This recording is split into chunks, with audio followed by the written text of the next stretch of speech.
नमस्कार शेतकरी बंधूंनो, आपण आज आलेलो आहेत माननीय श्री संतोष भाऊ बागल यांच्या शेतामध्ये।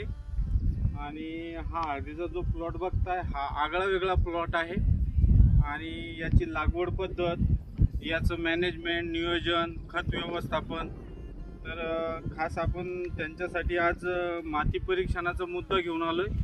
आणि या पिकाला कोणकोणते NPK कमी आहे किंवा जास्त आहे हे आपण या सॉइल मास्टरच्या मशीनद्वारे चेक करून याचा रिपोर्ट करून तुम्हाला दाखवतो। स्टॉप करा। हे सॉइल मास्टर आहे आणि या पद्धतीचं हे सेन्सर आपण जमिनीमध्ये पोचलंय, हे दिसतंय ना। हां, तर या सेन्सरनुसार याचं माती परीक्षण चालू आहे आणि यावरती डाटा सर्च होतोय। आता तो 1-2 मिनिटात आपल्याला सर्च होईल आणि आपल्याला लगेच रिपोर्ट कळेल।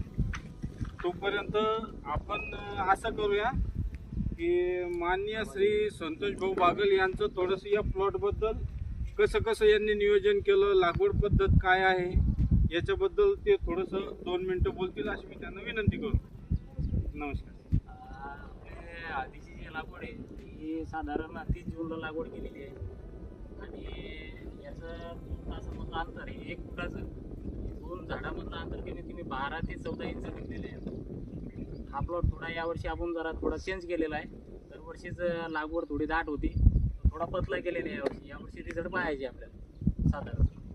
आणि साहेबाला बोलवलं मी तर साहेबाचं NPK आपल्या जमिनीत किती आहे या सॉइल मास्टरनं कळते आणि शेतकऱ्यांनी बी या सॉइल मास्टरचा वापर करून आपल्या जमिनीतले NPK चेक करू, बरोबर चेक करण्यात येईल। हो, आता आपण माती परीक्षण करून आपल्या हाती रिपोर्ट आलेला आहे आणि रिपोर्टला याला झूम करा थोडंसं म्हणजे तुमच्या लक्षात। यामध्ये आपल्याला pH, EC, NPK, moisture, temperature हे सगळं लक्षात आलेलं आहे आणि याच्यात म्हणजे आता खताची आवश्यकता आहे। हे आपण NPK वगैरे या रिपोर्टनुसार या हळदीला डोस घेणार आहे आणि या नियोजनात बाकीचं संतोष भाऊचं नियोजन तर चालूच आहे।